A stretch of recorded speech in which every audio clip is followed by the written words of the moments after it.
না না স্যার। আরে রাখুন ম্যাডাম। কি বলছেন আপনি? আপনার আপনি কেন এরকম বলছেন আমাকে?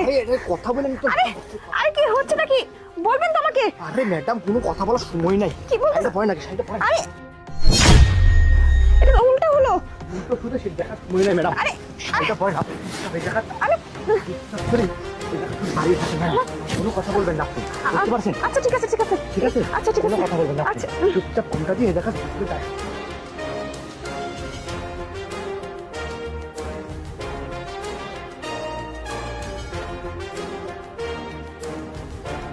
এই, এখানে একটা পুলিশ অফিসার এসেছিল, তুই দেখেছিস? না না স্যার, আমি পুলিশ অফিসার কোত্থেকে দেখবো? আমি কাউকে দেখি নাই স্যার, আমি তো এখানে দাঁড়িয়ে আছি। এই, তুই এখানে দাঁড়িয়ে আছিস, তুই দেখিসনি মানে? এই, তোর সঙ্গে এই মেয়েটাকে। স্যার এটা এটা আমার বোন স্যার, বিয়ে দিতে পারতেছি না, সেজন্য আজকে ওর বিয়ের কথা হচ্ছে, ওই জন্য রাস্তায় দাঁড়িয়ে আছি স্যার। এটা আমার বোন। এই হারামির বাচ্চা, সত্যি করে বল, তুই দেখেছিস কিনা?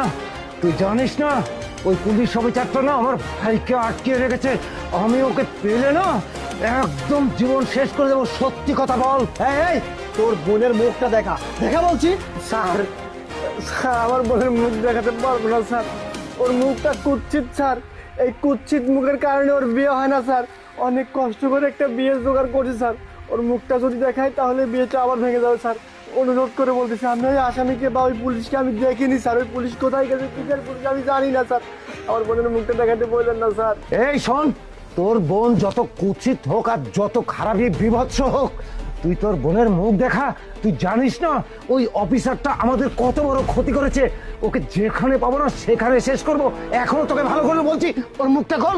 স্যার আমি গরিব মানুষ স্যার, আমার বোনটাকে বিয়ে দিতে পারতেছি না স্যার, আপনাদের কাছে অনুরোধ করে বলতেছি স্যার, এখান থেকে চলে যান স্যার। আমি কথা দিচ্ছি, ওই পুলিশ অফিসারকে যদি আমি দেখতে পাই আপনাদের কাছে আমি নিজে গিয়ে দিয়ে আসবো, বা আপনাদেরকে ফোন করে আমি জানিয়ে দেবো। প্লিজ স্যার এখান থেকে চলে যান, আমার বোনটা না অনেক ভয় পাচ্ছে। এই, তুই কি চাচ্ছিস যে তোর গায়ে হাত দিয়ে আসন? এটাকে না এক কাজ করি, আমি নিজেই টেনে হেসড়ে ওর খুলে তারপর মুখ দেখে। এই চুপ! ভাই আপনি এরকমটা করবেন না, আমি কথা দিচ্ছি, ওকে যদি আমি দেখি আপনাদের কাছে আমি নিজে গিয়ে দিয়ে আসবো, অথবা ফোন করে জানিয়ে দেবো। আমার বোনটা ভয় পাচ্ছে, ভাই চলে যান না। আচ্ছা আমি বস এক কাজ করেন, ও যেহেতু এত করে বলতেছে চলেন না সামনে গিয়ে দেখি, আর ও পেলে তো খবর দিবে বলছে, আমাদের নামটা মাথায় যেন থাকে তোর। চলেন। কোনো ধান্দাবাজি করলে না। আরে ম্যাডাম কি হচ্ছে দেখতে কি? পাইছেন, এটা বুলবুল গ্যাংয়ের লোক ম্যাডাম, আপনাকে ধরতে পারলে একদম জীবনের মতো মেরে ফেলবে, সেজন্য আপনাকে আমি শাড়ি পরে বাঁচিয়েছি ম্যাডাম, সাবধানে থাকবেন। কি বলছো কি তুমি? তুমি তোমার জীবনটা বাঁচিয়েছো, শুধুমাত্র আইনের লোক হয়ে আমরা মানুষকে রক্ষা করি না, মানুষ আমাদেরকে ভালোবাসে, তাই আপনি আজকে আমাকে রক্ষা করলেন। অনেক ধন্যবাদ।